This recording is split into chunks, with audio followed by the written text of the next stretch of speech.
नमस्कार मित्रांनो, आज आपण पाहणार आहोत मुंबईपासून अगदी जवळ असलेले कर्नाळा पक्षी अभयारण्य। हे अभयारण्य पक्ष्यांच्या विविध प्रजाती आणि ऐतिहासिक किल्ल्यासाठी प्रसिद्ध आहे। तर चला या अभयारण्यामध्ये कसे जायचे आणि तेथे आपल्याला काय काय पाहायला मिळते याची संपूर्ण माहिती आपण या व्हिडिओमधून जाणून घेऊया। पनवेलवरून पेनकडे जाताना रस्त्याच्या बाजूलाच आपल्याला प्रवेशद्वार लागते आणि येथूनच आपल्याला कर्नाळा किल्ला देखील बघायला मिळतो।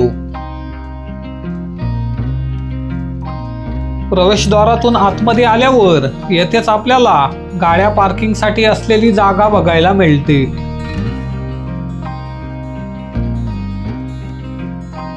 येथे कार पार्किंगचे 195 रुपये, बस पार्किंगचे 295 रुपये आणि बाईक पार्किंगचे 50 रुपये चार्ज घेतला जातो।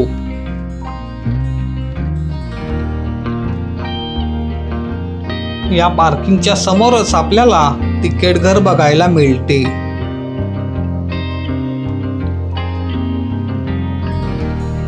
तिकीट घराच्या समोरच या अभयारण्याच्या तिकीट दराचा बोर्ड बघायला मिळतो।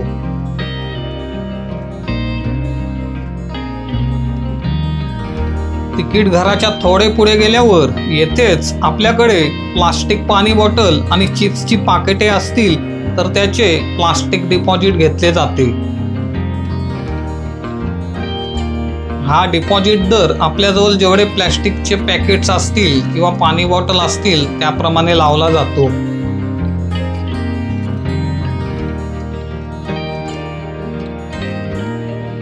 त्याच्या समोरच आपल्याला कर्नाळा पक्षी अभयारण्याचे प्रवेशद्वार लागते।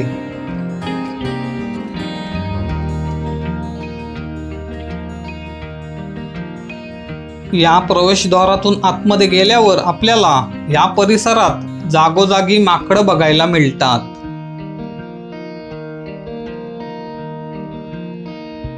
या परिसरात माकडांना काहीही खायला देण्यास सक्त मनाई आहे।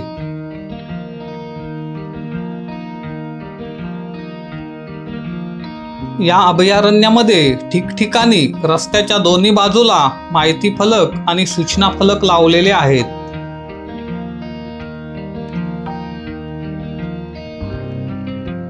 त्याच्या थोडा पुढे आल्यावर येथे देखील आपल्याला अनेक माकडं बघायला मिळतात।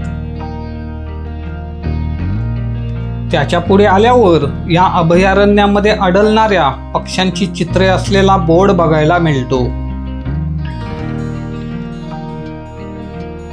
या बोर्डवर येथे आढळणाऱ्या सर्व पक्ष्यांची नावे देखील लिहिलेली आहेत।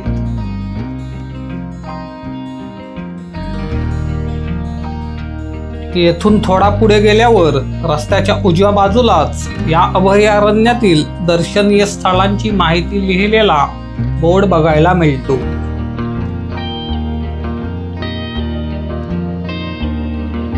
येथून थोडा पुढे गेल्यावर या अभयारण्याचा संपूर्ण नकाशा बघायला मिळतो।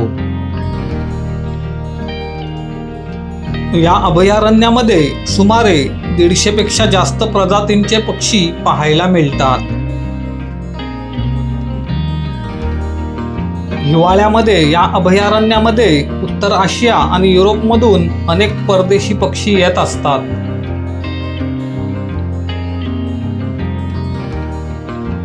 तिकीट घरापासून अंदाजे 10 ते 15 मिनिटे चालत आल्यावर या अभयारण्यामधील पहिले हॉटेल लागते। या हॉटेलच्या बाजूलाच आपल्याला सूचना फलक बघायला मिळतो। या अभयारण्यामध्ये रस्त्याच्या बाजूला ठिकठिकाणी पर्यटकांना बसण्यासाठी बाकडे ठेवलेले आहेत।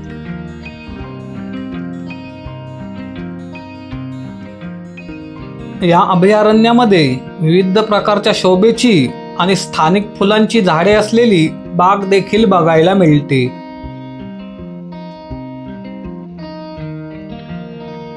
या बागेच्या थोडा पुढे आल्यावर डाव्या बाजूलाच 12 वर्षाच्या आतील लहान मुलांना खेळण्याकरता असलेले उद्यान बघायला मिळते।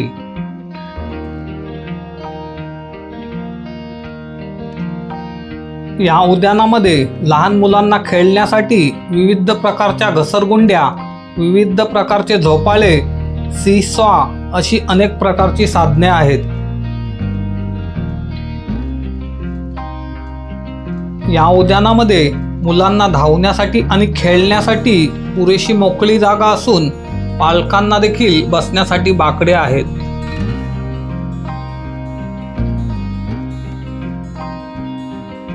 या उद्यानापासून थोडे पुढे आल्यावर रस्त्याच्या उजव्या बाजूलाच आपल्याला हरणांचे पुतळे बघायला मिळतात.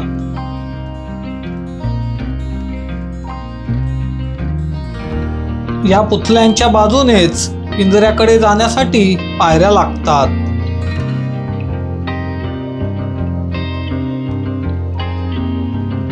पायऱ्या चढून पिंजऱ्याजवळ गेल्यावर या पिंजऱ्यामध्ये आपल्याला 2 ससे बघायला मिळतात.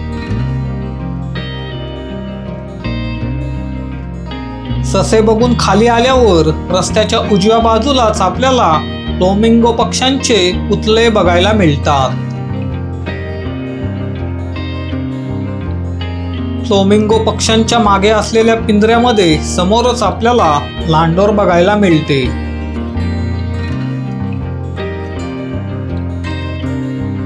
लांडोरच्या बाजूला असलेल्या पिंजऱ्यामध्ये आपल्याला वेगवेगळ्या प्रकारचे पोपट पक्षी बघायला मिळतात. त्याच्याच बाजूला जखमी पक्ष्यांना ठेवण्यासाठी असलेला पिंजरा बघायला मिळतो.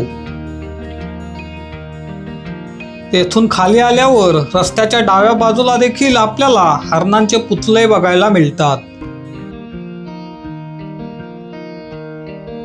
येथून थोडा पुढे गेल्यावर डाव्या बाजूलाच पर्यटकांसाठी मार्गदर्शक सूचना लिहिलेला बोर्ड बघायला मिळतो.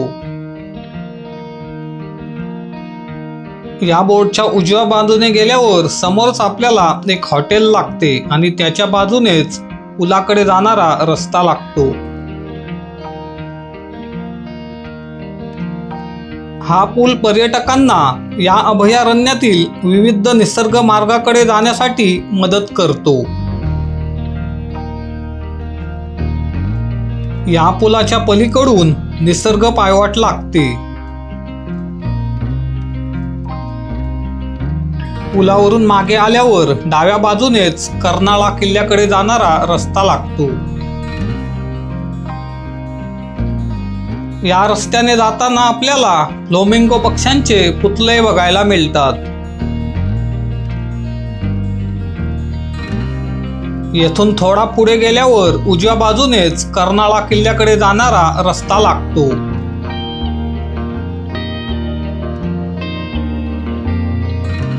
येथून थोडा पुढे गेल्यावर कर्नाळा किल्ल्याची माहिती लिहिलेला बोर्ड बघायला मिळतो.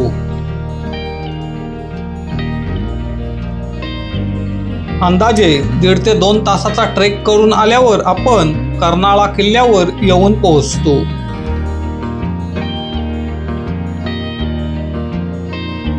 सह्याद्रीच्या शौर्याचा जिवंत साक्षीदार असलेला हा ऐतिहासिक कर्नाळा किल्ला आजही आपल्या आगळ्या वेगळ्या शुल्काने पर्यटकांना भुरळ घालतो.